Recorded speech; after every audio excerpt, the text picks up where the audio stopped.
आप सभी लोग को एसआरपी क्लास में स्वागत है। तो आई होप आप सभी लोग ठीक होंगे, जहाँ भी होंगे स्वस्थ होंगे, दुरुस्त होंगे और अपने अपने पढ़ाई में मस्त होंगे। तो जैसा कि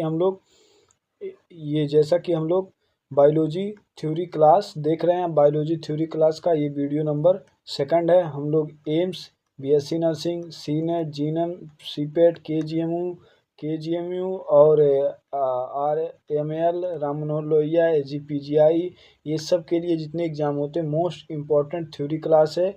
ये रोज़ सुबह 9 बजे वीडियो अपलोड हो जाती है। रोज़ सुबह 9 बजे वीडियो कहाँ अपलोड हो जाती है? तो एसआरपी क्लास पे ये हमारा वीडियो का आज लेक्चर नंबर 2 है। इसमें हम कल सेल चैप्टर देख लिए थे। कल सेल का हम लोग सेल जो सामान्य जो बायोलॉजी होता है उसका हम लोग अध्ययन कर चुके थे। आज उसका रिकैप देखेंगे 10 मिनट, उसके बाद फिर हम लोग आगे देखेंगे। तो देरी नहीं करते हैं, चलिए आज स्टार्ट करते हैं। तो ये हमारा बायोलॉजी थ्योरी क्लास है। ये आज थ्योरी क्लास का 2nd नंबर है, ये वीडियो का 2nd नंबर है। हम लोग कल एक सेकंड पार्ट नंबर 1 सेल जो बायोलॉजी बेसिक होता है वो देख चुके थे। आज हम लोग जीव विज्ञान में वर्गीकरण, जीवधारियों में वर्गीकरण देखेंगे। ठीक, तो ये हमारा AIIMS, BSc nursing, senate, GNM, CIPET जितने उत्तर प्रदेश के ऑल एग्जाम होते हैं उसके लिए भी इम्पोर्टेंट है और अन्य स्टेट के लिए भी लाभदायक, क्योंकि बायोलॉजी थ्योरी हर जगह सेम ही है, कहीं का किताब बदल नहीं जाता। ठीक, तो चलिए आइए स्टार्ट करते हैं। जैसा कि हम लोग पहले रिकैप देख लेते हैं। पहले हम लोग रिकैप में ये देखते हैं। कल हम लोग बायोलॉजी पढ़े थे, बायोलॉजी सामान्य पढ़े थे। जो बायोलॉजी है, बायोलॉजी का मतलब क्या होता है? बायोलॉजी शब्द दिया कौन था? जैसे देखो, बायोलॉजी 2 शब्दों से मिलकर बना है। बायोलॉजी 2 शब्दों से मिलकर बना है, एक बायो से प्लस एक लॉजी से, एक बायो एक लॉजी से। बायो का मतलब होता है लाइफ, और लॉजी का मतलब होता है स्टडी करना। लाइफ मतलब होता है जीवन, और स्टडी करने मतलब अध्ययन।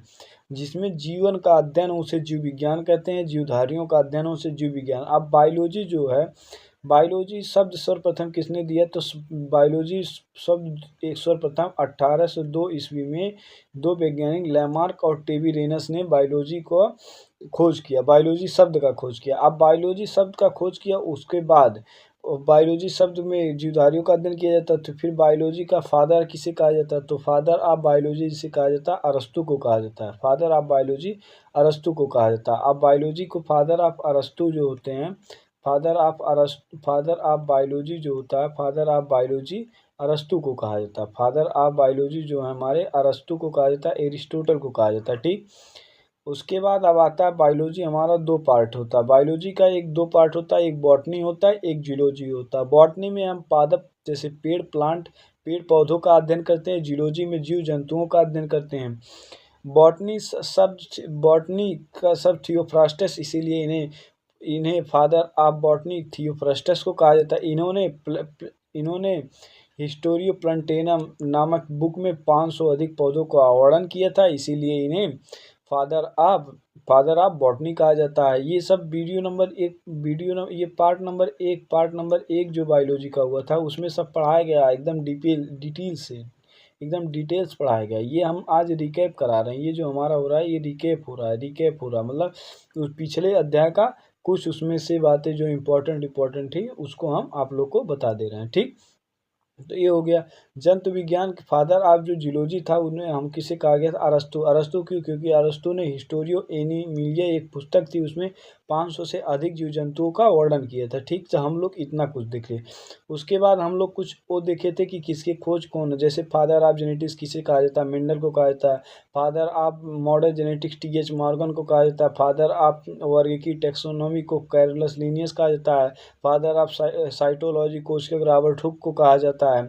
ऐसे बहुत सारे शाखाओं के फादर के नाम देखे थे, और हमने कहा थे उनकी शाखाओं की, जी किस शाखा में किसका अध्ययन किया जाता है। जैसे हिपैटोलॉजी में यकृत का अध्ययन किया जाता है, कार्डियोलॉजी में हार्ट का अध्ययन किया जाता है। ऐसे सारी बहुत 30 से ज़्यादा चीज़ का अध्ययन हम लोग देखे थे। तो आइए देरी नहीं करते, आज हम लोग 2nd चैप्टर स्टार्ट करते हैं। 2nd चैप्टर सेकंड अध्याय क्या है? सेकंड अध्याय हम लोग कल फर्स्ट अध्याय खत्म कर चुके थे। सेकंड अध्याय कहता है जीवधारियों का वर्गीकरण। हम लोग कल जीवधारियों के बारे में जानकारी लेते कि जीवधारी हो तो कैसे हैं। अब आज उसमें हम लोग क्या करेंगे? Classification of living organisation. इसको हम तीन पार्ट में कम से कम भाई, एक चैप्टर लॉन्ग है, इसमें हम आज पार्ट नंबर 1 देखते हैं। पार्ट नंबर 1 देख लेते हैं, उसके बाद एक पार्ट नंबर 2 आएगा, पार्ट नंबर 2, एक पार्ट नंबर 3 आएगा, क्योंकि ये बहुत बड़ा चैप्टर, ये चैप्टर बहुत बड़ा है, क्योंकि जंतुओं का वर्गीकरण के बारे में देखना है, तो ये चैप्टर बड़ा है। इसमें से हम लोग आज मोनेरा, प्रोटिस्टा और कवक तक देखेंगे। कल वाले में हम लोग पादप जगत देख लेंगे, और अगले में जंतु चैप्टर तो बहुत बड़ा है, क्योंकि जंतु चैप्टर हम पढ़ाया जाता है कम से कम 8 से 9 लेक्चर में। 8 से 9 लेक्चर में जंतु पढ़ाया जाता है, जंतु जगत। तो इसके लिए हम लोग कल पार्ट नंबर 3 में देख लेंगे। तो आइए चलिए आज स्टार्ट करते हैं। पहला क्या होता है? तो पहला कह रहा है कि जो आधुनिक वर्गीकरण, आधुनिक देखो, जब वर्गीकरण आया तो कह रहा कि जो जीवधारियों में वर्गीकरण जो होता है, वर्गीकरण जिसे वर्गीकरण है, सर्वप्रथम वर्गीकरण के बारे में एक वैज्ञानिक थे, जॉन रे ने बताया था। जॉन रे सर्वप्रथम ने वर्गीकरण का ही बात किया था। सर्वप्रथम जॉन रे ही ने किया था। जॉन रे ने, वैज्ञानिक ने जाति का खोज किया था। जाति अभी आएगा, जाति क्या होता है वो अगले चैप्टर में आएगा शायद। हाँ, जाति वंश कुल ये सब अगले चैप्टर में आएगा वर्गीकरण के बाद, ठीक। तो जॉन रे ने सर्वप्रथम वर्गीकरण की बात किया था। लेकिन उसके बाद आधुनिक वर्गीकरण के सर्वप्रमुख योगदान जो आधुनिक, पहले जॉन रे ने वर्गीकरण की बात की, लेकिन उसने बाद आधुनिक वर्गीकरण की बात हमारे कैरोलस लिनियस वैज्ञानिक ने किया था। कैरोलस लिनियस वैज्ञानिक ने, जो स्वीडिश वैज्ञानिक थे। कैरोलस लिनियस कहाँ के वैज्ञानिक थे? स्वीडिश वैज्ञानिक थे। इन्होंने अपनी एक पुस्तक लिखा था सिस्टमा नेचुरी, और इसने कई पुस्तक लिखे थे, जैसे पुस्तक प्लेंटेनम, पुस्तक सिस्टमा नेचुरी, और एक फिलोसोफिया बॉटनिकल में जीवधारियों का वर्गीकरण संक्षिप्त रूप में किया था। इन्होंने पुस्तक लिखी थी, कैरोलस लिनियस की 3 पुस्तक थी। एक था जेनेरा प्लेंटेरम, एक सिस्टमा नेचुरी, एक होता है फिलोसफियो बॉटनिकल। ये इनकी 3 पुस्तक थे। इन्होंने लिनियस ने इसे वर्गीकरण को संक्षिप्त वर्णन किया था लिनियस ने। उसके बाद लिनियस ने पुस्तक सिस्टमा नेचुरी में संपूर्ण जीवधारी पादप जगत एवं जंतु जगत का वर्णन किया था। तो ये और आप लोग को अच्छे दिखाई दे रहा, तो इसमें लिनियस ने सिस्टमा नेचुरी में संपूर्ण जीवधारी पादप और जंतु जगत का बांटा था। जो सिस्टमा नेचुरी थी, लिनियस ने सिस्टमा नेचुरी बुक में पादप, प्लांट एंड एनिमल्स को दो जगत में बांटा था, ठीक। इसीलिए इसे कैरोलस लिनियस को वर्गीकी की पिता, फादर ऑफ टेक्सोनॉमी कहते हैं। ये पॉइंट इंपॉर्टेंट है। फादर ऑफ टेक्सोनॉमी किसे कहते हैं? तो father of taxonomy Carolus Linnaeus को कहा जाता है। Father of taxonomy Carolus Linnaeus को कहा जाता है। तो father of taxonomy Carolus Linnaeus को कहा जाता है। तो कैरोलस लिनियस की कितने बुक लिखे थे? तो कैरोलस लिनियस ने 3 बुक लिए थे। कौन? जेनेरा पेलेंटेरना, सिस्टमा नेचुरी और फिलोसोफिया वेटनिकल। लेकिन उसमें से जो सिस्टमा नेचुरी पुस्तक था, उसमें उन्होंने पादप एवं जंतु जगत में बांटे थे, ठीक।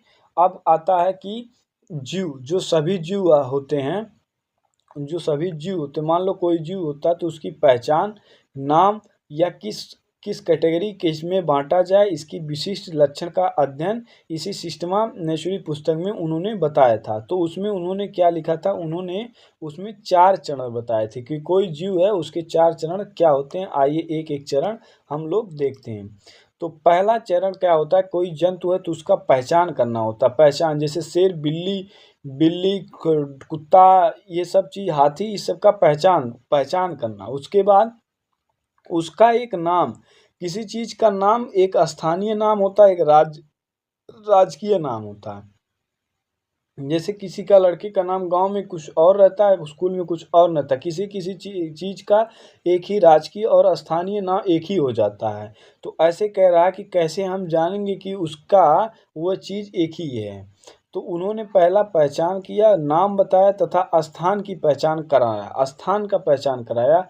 उसके बाद उसको वर्गीकरण में बाँटा, जैसे मनुष्य है तो उसे मैमेलिया वर्गीकरण में रखा गया। जैसे वो, हाँ, लायन है तो पैंथेरा लीनियो, तो इसका पैंथेरा लीनियो जो है ये सब उसके वर्गीकरण में बांटे गए हैं। तो वही कह रहा कि पहले हम जंतु का पहचान करेंगे कि वो जंतु कौन सा, उसके बाद उसकी वर्गीकरण में बांटेंगे। ठीक। उसके बाद फिर नामकरण, वैज्ञानिक नामकरण करना। जैसे हर चीज़ का, जैसे कौवा को भारत में कुछ और कहा जाता है, विदेश में कुछ कौवे को कुछ और नाम से जानेंगे तो ये चीज़ जाना नहीं जा पाएगा ना। तो इसीलिए कह रहा कि उसका वैज्ञानिक एक नाम बनाया जाए। जैसे मनुष्य का, जैसे ह्यूमन का एक वैज्ञानिक नाम होता है, ह्यूमन का जैसे वैज्ञानिक नाम है होमोसेपियंस। होमोसेपियंस होता है, सेपियंस होता है, होमोसेपियंस होता है। होमोसेपियंस एक वैज्ञानिक नाम हो, इसको आप अमेरिका में, इंग्लैंड में या कहीं आप भारत में होमोसेपियंस कहेंगे तो वो जान जाएंगे कि वो मनुष्य, ह्यूमन का बात कर रहा है। तो उसी तरह कह रहा है कि वैज्ञानिक का एक नामकरण होना जरूरी है। उसके बाद वर्ग की पदानुक्रम, वर्गीकरण की व्यवस्था तथा क्रम बनाना चाहिए। जैसे पहले जात, उसके बाद वंश, फिर वो जो पूरा सिस्टम जगत आता नहीं है, किंगडम से लेके डिवीजन, फिर उसका फैमिली, उसका फिर क्लास, फिर ऑर्डर, फिर जीनस, फिर उसका स्पीसीज। तो वही कह रहा कि वर्ग की पदानुक्रम होना चाहिए कि वह किस, जैसे होमो, इसका क्या, मनुष्य का होमो क्या होता है, होमो इसका जीनस होता है। और स्पीसीज, अरे सीपियंस क्या होता है, स्पीसीज होता है, स्पीसीज को हम लोग जात कहते हैं, जीनस को हम लोग वंश कहते हैं। तो यही कह रहा है कि उसका एक वर्गीय पदानुक्रम होना चाहिए कि वह जंतु किस कैटेगरी का है, किसका क्लास क्या है, किसका वो किस फैमिली का है, क्या वंश है, क्या उसका वो है। जैसे आम का होता है, जैसे आम होता है, आम का हम लोग साइंटिफिक नेम क्या जानते हैं, मैग्नीफेरा इंडिका होता है। आम जो होता है, आम का हम साइंटिफिक नेम क्या जानते हैं, मैग्नी फेरा इंडिका होता है, मैग्नीफेरा इंडिका होता है, मैग्नीफेरा इंडिका होता है। तो मैग्नीफेरा उसका क्या होता है, जीनस होता है, इंडिका उसका स्पीसीज होता है। तो ये चीज़ हम लोग देख लें, ये इसकी 4 पहचान बताया था। तो सभी जीवों को बांटने के लिए हमें कितनी पहचान की आवश्यकता होती है, 4। पहला पहचान, दूसरा वर्गीकरण, तीसरा नामकरण, चौथा वर्ग की पदानुक्रम होता है। ठीक, ये 4 पहचान था। किसके द्वारा, कैरोलस लीनियस के द्वारा। किसमें, सिस्टमा नेचुरी बुक में 4 पहचान बताया था। किसी जीव को वर्गीकृत करने के लिए पहचान, वर्गीकरण, नामकरण, वर्ग की पदानुक्रम। उसके बाद फिर आता है वैज्ञानिक आते हैं आर.एच. व्हिटेकर। आर.एच. व्हिटेकर ने जगत किंगडम में 5 बड़े वर्ग में विभाजित किया। कह रहा कि जब आते हैं जगत, आर.एच. व्हिटेकर, तो उन्होंने 5 जगत किंगडम में बड़ा किया। तो पहले 5 जगत किंगडम नहीं आ गया होगा, पहले 2 जगत किंगडम आया होगा। 2 जगत किंगडम, दो जगत था, 2 जगत किंगडम था, 2 जगत किंगडम। तो उसका खोज किसने किया था, अरस्तु ने किया था। अरस्तु ने किसके बात किया था कि कोई एक प्लांट है तो उसमें क्या होगा, उसमें रूट होंगे, सर्व होंगे, और जो उसका वृक्ष मतलब सारी झाड़ियाँ होंगी, और उसमें पत्तियाँ होंगी और जड़ होंगी।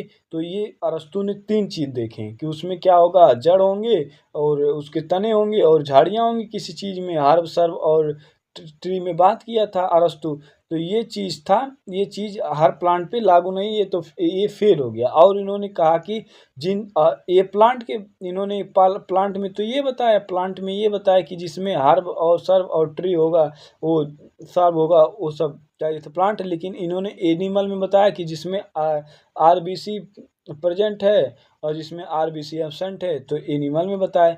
तो ये किंगडम क्लासिफिकेशन फेल हो गया, यही किंगडम क्लासिफिकेशन फेल हो गया, तो आगे नहीं चल पाया। तब फिर आता है 3 किंगडम क्लासिफिकेशन। 3 जगत जो आता है, 3 जगत में इन्होंने हेकल ने दिया। 3 जगत क्लासिफिकेशन किसने दिया, हेकल ने दिया। हेकल ने दिया था 3 जगत किंगडम क्लासिफिकेशन, हेकल ने दिया। हेकल ने क्या किया, मुनेरा प्रोटिस्टा के साथ कवक ऐड कर दिया। मुनेरा प्रोटिस्टा के साथ कवक आ गया उसमें, जिसे फंजाई कहा जाता है, कवक को बताया। तो 3 जगत क्लासिफिकेशन, फिर 4 जगत जब 4 किंगडम क्लासिफिकेशन का बात होता है, 4 किंगडम क्लासिफिकेशन का बात आता है, तो 4 किंगडम क्लासिफिकेशन कोपलैंड ने दिए थे। कोपलैंड एक वैज्ञानिक थे, उन्होंने 4 जगत क्लासिफिकेशन का बात। उसके बाद फिर हमारा क्या आता है, उसके बाद हमारा आता है 5 जगत किंगडम क्लेशन, जिसे 5 किंगडम क्लासिफिकेशन, जिसे आर एच विटेकर ने 5 जगत वर्गीकरण में बताया। तो पहला क्या होता है, मुनेरा। मुनेरा में हम क्या जानते हैं, मुनेरा में सभी प्रोकैरियोटिक आते हैं। प्रोकैरियोटिक मतलब उसमें केंद्रक नहीं होंगे। प्रोकैरियोटिक मतलब केंद्रक नहीं होंगे, कोशिका भी तो होगी। प्रोकैरियोटिक में केंद्रक नहीं होंगे, कोशिका भी तो होगी, उसमें 70 इस प्रकार का राइबोसोम होता है। ये सब हम लोग प्रोकैरियोटिक में जानते हैं, ये सब इसके प्रोकैरियोटिक का लक्षण होता है। ठीक, तो आइए एक एक चल कर देखते हैं। पहला जगत मुनेरा। जगत जगत मुनेरा पहला हम देखते हैं। मुनेरा जगत एक कोश की होता है, एक कोश की प्रोकैरियोटिक जीव को शामिल किया जाता है। मुनेरा जगत में जो मुनेरा जगत होता है वो सभी कैसे होते, एक कोश की प्रोकैरियोटिक जीव होते। प्रोकैरियोटिक जीव मतलब जैसे जीवाणु। प्रोकैरियोटिक जीव में जीवाणु को हम लोग देखते हैं, तो जीवाणु में क्या होता है, केंद्र नहीं पाया जाता। जीवाणु में हमारा क्या होता है, उसमें इसमें ना तो संगठित केंद्रक नहीं होता। जीवाणु में मुनेरा में क्या होता, केंद्रक नहीं पाया जाता, ना ही विकसित कोशिकांग पाया जाता। इनके पास ना विकसित सेल ऑर्गेनल नहीं होता, इसमें विकसित कोशिकांग नहीं होता है। इनमें केंद्रक झिल्ली का अभाव होता है, केंद्रक झिल्ली का अभाव होता है। कोश इसमें जो मुनेरा होते हैं उसमें केंद्रक झिल्ली का अभाव होता है। ठीक, मुनेरा जगत वाले जो जंतु उसमें उसमें कोशिका भित्ति पाई जाती है। अब कोशिका भित्ति पाई जाने का मतलब देखो क्या होती है, हमारा जीवाणु जिसे हम लोग क्या कहते हैं, बैक्टीरिया। बैक्टीरिया को हम लोग क्या कहते हैं, जीवाणु कहते हैं, बैक्टीरिया। अब बैक्टीरिया में हमारा सेल वॉल किसका बना होता है, पेप्टोग्लाइकेन का बना होता है। पेप्टोग्लाइकेन का बना होता है, पेप्टोग्लाइकेन का बना होता है। पेप्टोग्लाइकेन का हमारा सेल वॉल बना होता है, पेप्टोग्लाइकेन का बना होता है। तो वही कह रहा है कि मुनेरा जगत जो होते हैं उसमें एक कोश की प्रोकैरियोटिक जीव शामिल होते हैं, एक कोश की प्रोकैरियोटिक जीव शामिल होते हैं। उसमें ना तो संगठित केंद्रक, उसमें केंद्रक नहीं पाया जाता, लेकिन केंद्रक झिल्ली का अभाव होता है। उसमें केंद्रक झिल्ली होता है और उसमें कोशिका भित्ति भी पाई जाती है। ठीक, उसमें पोषण का जो मुनेरा वाले जंतु हो पोषण कैसे करते, स्वपोषी तथा परपोषी दोनों होते। स्वपोषी परपोषी दोनों होते। स्वपोषी मतलब जो अपना भोजन स्वयं बनाए, परपोषी मतलब जो दूसरे पे आधारित हो। स्वपोषी में जैसे पेड़ अपना भोजन स्वयं बनाते हैं प्रकाश संश्लेषी द्वारा, तो वो लोग स्वपोषी हैं। परपोषी मतलब दूसरा, जैसे मनुष्य वो दूसरे पे निर्भर हो, वो परपोषी होता है। तो इसमें स्वपोषी और परपोषी जीव दोनों आते हैं, इसमें स्वपोषी और परपोषी जीव दोनों आते हैं। ठीक, और उसमें एक नील हरी शैवाल आती है जो स्वपोषी होती है। नील हरी शैवाल जिसे ब्लू ग्रीन एल्गी कहते हैं। नील हरी शैवाल मुनेरा जगत में जो स्वपोषी होती है, जबकि अधिकांश जीवाणु परपोषी होते हैं। जबकि अधिकांश जो जीवाणु होते हैं परपोषी, जिसमें स्ट्रेप्टोकोकस होता है, क्लोस्ट्रीडियम होता है, ये सभी परपोषी होते हैं। हम लोग मुनेरा जगत में क्या देखें, मुनेरा जगत के अंतर्गत प्रोकैरियोटिक एक कोश की प्रोकैरियोटिक जीव शामिल होते हैं। उसमें ना तो केंद्रक होता है, ना कोई विकसित कोशिकांग होता है। ठीक, उसके बाहर केंद्रक झिल्ली का अभाव होता है, केंद्रक झिल्ली का। उसके बाद उसमें केंद्र उसमें कोशिका भित्ति पाई जाती है, सेल वॉल पाई जाती है। और उसमें पोषण का अगर स्तर देखा जाए मुनेरा जगत में, तो उसमें स्वपोषी और परपोषी दोनों होते हैं। स्वपोषी का एग्जाम्पल ब्लू ग्रीन एल्गी नीली हरी शैवाल है। नीली हरी शैवाल उसमें स्वपोषी है, जबकि परपोषी का एग्जाम्पल स्ट्रेप्टोकोकस और क्लोस्ट्रीडियम बैक्टीरिया, ये सब हमारी परपोषी होती हैं, ये सब हमारी परपोषी हैं। अब मुनेरा जगत को दो भाग में भी आया, लेकिन मुनेरा जो जगत था उसको दो भाग में विभाजित कौन किया था, कार्ल वुर्ज ने 6 किंगडम क्लासिफिकेशन दिया। एक वैज्ञानिक कार्ल वुज आते हैं, कार्ल वुज कह के एक वैज्ञानिक आते हैं, उन्होंने 6 किंगडम क्लासिफिकेशन में इसका बांटा था। 6 किंगडम क्लासिफिकेशन में मुनेरा जगत को दो पार्ट में बांट दिया, मुनेरा जगत को दो भागों में बांट दिया, मुनेरा जगत को दो भागों में विभाजित कर दिया, मुनेरा जगत को दो भागों में विभाजित कर दिया। पहला आर्की बैक्टीरिया, एक यू बैक्टीरिया। आर्की बैक्टीरिया और यू बैक्टीरिया। आर्की बैक्टीरिया को हम वास्तविक जीवाणु कहते हैं, आर्की बैक्टीरिया को हम लोग वास्तविक जीवाणु कहा जाता है। तो किस वैज्ञानिक ने मुनेरा जगत को दो पार्ट में किया था, कार्ल वुज कह के एक वैज्ञानिक आते हैं, उन्होंने मोनेरा जगत को दो भागों में विभाजित किया, एक आर्की बैक्टीरिया, एक यू बैक्टीरिया। अब एक इसमें नोट पॉइंट लिखा गया है, नोट पॉइंट, जीवाणु कैसे होते हैं, एक कोश की सरल जीव है, इसमें केंद्रक विहीन होता है, प्रोकैरियोटिक सेल में केंद्रक विहीन होता है। ठीक, तो हम लोग मुनेरा जगत क्या पढ़ें, एक बार हम लोग रिकैप करते हैं मुनेरा जगत को। मुनेरा जगत के अंतर्गत एक कोश की प्रोकैरियोटिक जीव शामिल होते हैं, इसमें ना तो संगठित केंद्रक होते हैं और ना ही कोई कोशिकांग होता है। ठीक, और इसमें केंद्रक झिल्ली का अभाव होता है, केंद्रक झिल्ली होता है। ठीक, इसमें कोशिका भित्ति पाई जाती है। इसमें पोषण का स्तर देखा जाए तो स्वपोषी परपोषी, स्वपोषी में जो अपना भोजन स्वयं बनाते हैं उसे स्वपोषी कहते हैं, जो दूसरे भोजन निर्मित होते हैं उसे परपोषी कहते हैं। स्वपोषी का एक एग्जाम्पल है नीलहरित शैवाल, जिसे ब्लू ग्रीन एल्गी कहा जाता है। अब परपोषी का एग्जाम्पल है स्टेप्टोकोकस, ये दूसरा है कोलोस्ट्रीडियम बैक्टीरिया होती है। ठीक, ये सब परपोषी के एग्जाम्पल। अब मुनेरा जगत को दो वर्ग में विभाजित क्यों किया था, कार्ल वुज ने,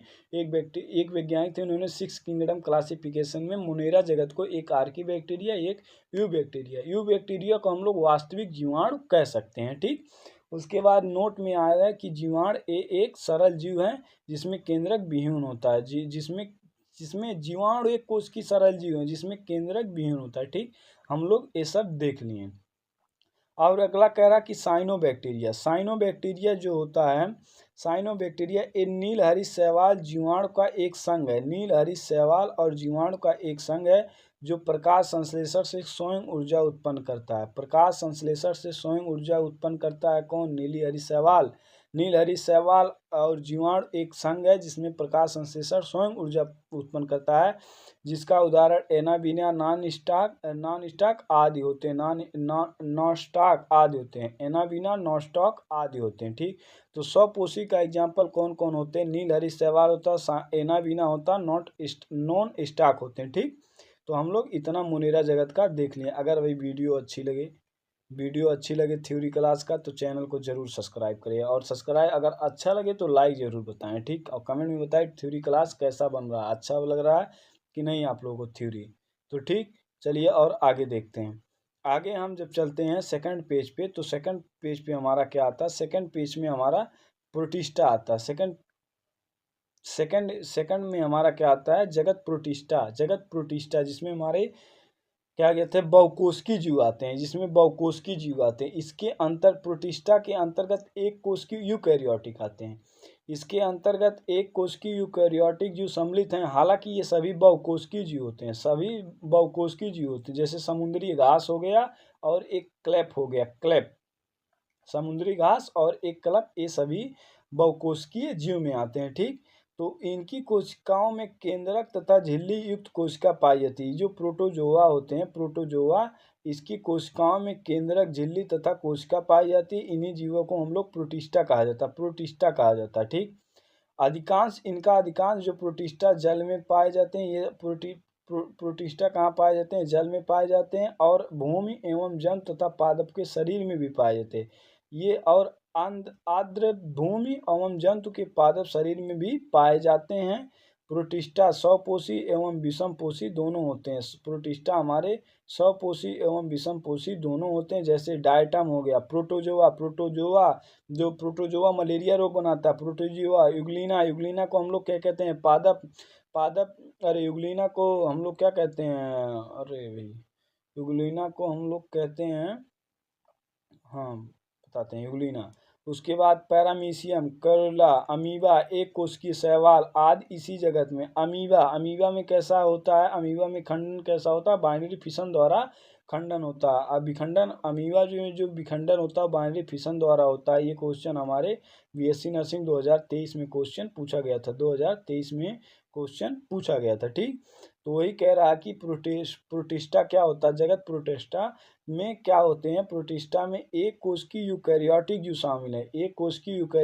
शामिल है, यूकैरियोटिक में सभी बहुकोशिकीय होते हैं, जैसे समुद्री घास और